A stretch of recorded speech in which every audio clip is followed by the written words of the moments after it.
Baru saja sebuah pesan masuk ke dalam media sosial seorang anak berusia 13 tahun. Pesan itu berisi chat seperti ini. Ini adalah pesan ancaman dari pelaku kepada korban untuk mengirimkan foto yang tidak senonoh. Pada kalimat pelajar ini bukanlah script dari film horor, melainkan kalimat nyata online grooming. Ini merupakan isi chat predator yang ingin mengintai anak-anak.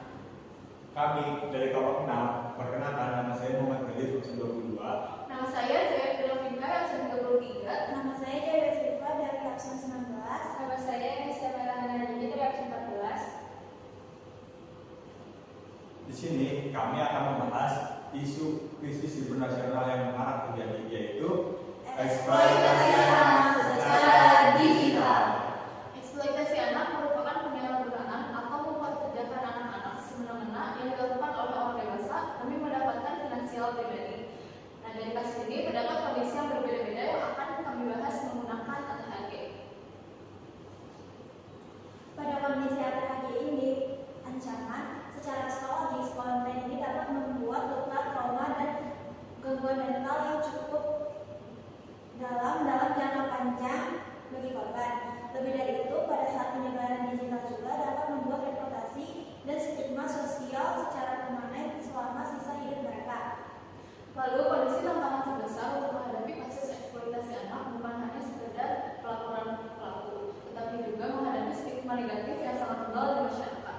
Saat ini korban sering sekali dianggap sebagai aib, bukan sebagai individu yang terluka, sehingga ini menimbulkan paradigma ketakutan sistematik terhadap korban sehingga korban takut untuk melapor. Korban terjepit atas dua trauma. Yang pertama, trauma atas eksploitasi anak yang sedang mereka hadapi, dan juga trauma atas penghakiman sosial yang akan mereka dapatkan apabila mereka melapor nantinya. Pada kasus ini, sering sekali kasus eksploitasi anak ini tertutupi, sehingga kami tidak bisa menginvestasinya ke dalam jalur hukum. Selanjutnya ada kondisi di hambatan. Jurisdiksi hukum lintas batas menjadi salah satu hambatan utama yang terjadi pada kasus eksploitasi anak secara digital. Hal ini terjadi ketika pelaku berada di luar negeri sedangkan korban berada di Indonesia. Perbedaan sistem hukum, prosedur penegakan hukum, serta kewenangan antar negara dapat memperlambat proses penyelidikan serta penangkapan pelaku. Selain itu, pengumpulan bukti digital dan akses terhadap data pelaku memerlukan kerjasama internasional yang tidak selalu dapat dilakukan dengan cepat.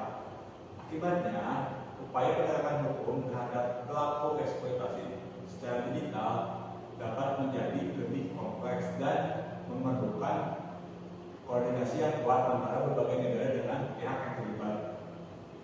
Selanjutnya, untuk kondisi gangguan ini berbeda dari kondisi-kondisi lainnya, di mana kondisi gangguan berdampak langsung pada psikologis dan fisik dari korban. Kondisi gangguan yang paling sering muncul adalah adanya konflik keluarga. Konflik keluarga biasanya disebabkan karena kondisi psikologis dari orang tua yang shock bahwa anaknya telah menjadi korban dari eksploitasi anak ini.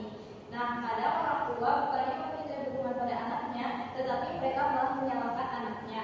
Akibatnya, anak jadi merasa tidak nyaman dan tidak didukung oleh keluarganya sendiri. Ini bisa berpengaruh pada kondisi psikologis, sosial, dan penurunan prestasi dari korban. Di sini juga ada solusi litigasi. Pada solusi litigasi ancaman ini, yang pertama kita harus menurunkan atau take down video secara cepat dan masif agar untuk memutus materi ilegal, dan kita juga dapat melaporkan pelaku dengan undang-undang tindakan pidana kekerasan seksual. Lalu solusi mitigasi pada tantangan ada dua cara yang dapat kita ambil. Yang pertama ada pemahaman learning. Teknologi harus kita gunakan untuk menjamin identitas pelaku dan juga korban tetap terjaga sejak laporan pertama dibuat. Hal ini dapat membuat perasaan pelaku dan juga korban menjadi merasa aman untuk melangkah lebih lanjut. Kemudian yang kedua ada penggunaan hak LPSK. LPSK merupakan lembaga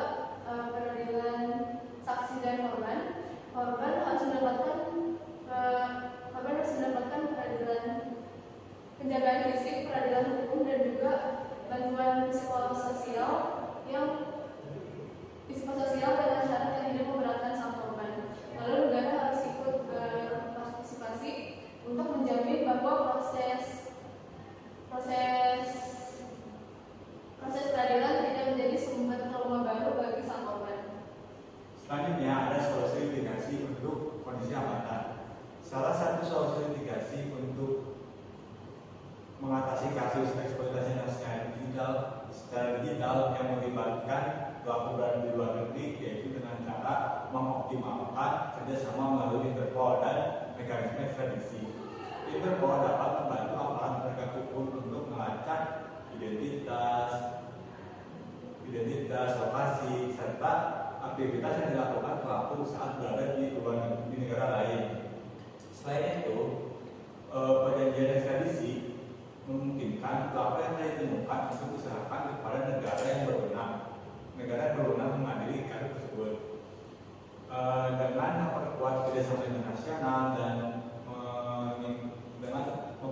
kerjasama internasional dan mempercepat proses pertukaran informasi antar negara, penegakan hukum terhadap pelaku eksploitasi anak secara digital dapat diselesaikan dengan lebih efektif.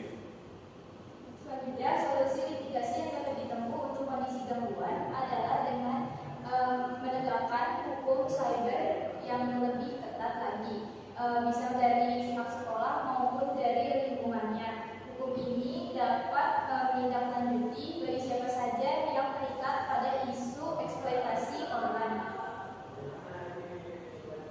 Di sini juga ada solusi non litigasi. Pada solusi non litigasi ancaman ini kita harus literasi digital anak-anak harus paham dengan privasinya dan etika berinternet, dan juga anak tahu konsekuensi pada saat pengiriman konten sensitif secara virtual, dan orang tua juga harus mengawasi anak. Orang tua tidak boleh lalai, dan orang tua juga dapat membangun ruang yang aman dan nyaman bagi anak.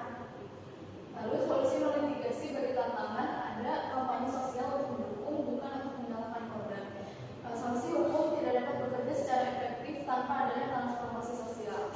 Solusi non litigasi yang krusial ini merupakan kampanye masif yang dapat mengubah cara pandang masyarakat terhadap korban. Sehingga kita perlu menanamkan paradigma tanggung jawab moral di mana masyarakat harus melindungi sang korban dan seluruh kesalahan jatuh terhadap para pelaku.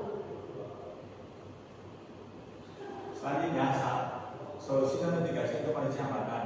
Salah satu, selain penegakan hukum, pencegahan dapat dilakukan melalui penguatan peran keluarga.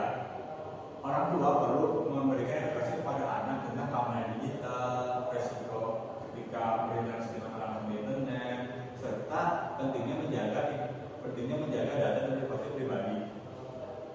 Komunikasi yang terbuka antara orang tua dan anak dapat membantu anak merasa aman untuk melaporkan aktivitas mencurigakan yang mereka temui di dunia maya. Dengan meningkatkan kesadaran dan kewaspadaan anak terhadap berbagai ancaman digital, resiko terjadinya eksploitasi anak secara digital dapat diminimalisir sejak dini. Selanjutnya, untuk solusi mitigasi pada kondisi gangguan yang dapat ditempuh adalah dengan melakukan mediasi keluarga, di mana dapat mendekatkan kembali hubungan antara korban dengan keluarga, sehingga korban nantinya akan merasa lebih aman dan didukung oleh keluarganya. Selanjutnya, korban juga dapat melakukan konseling atau terapi psikososial dari lingkungannya. Ini akan membuat korban berani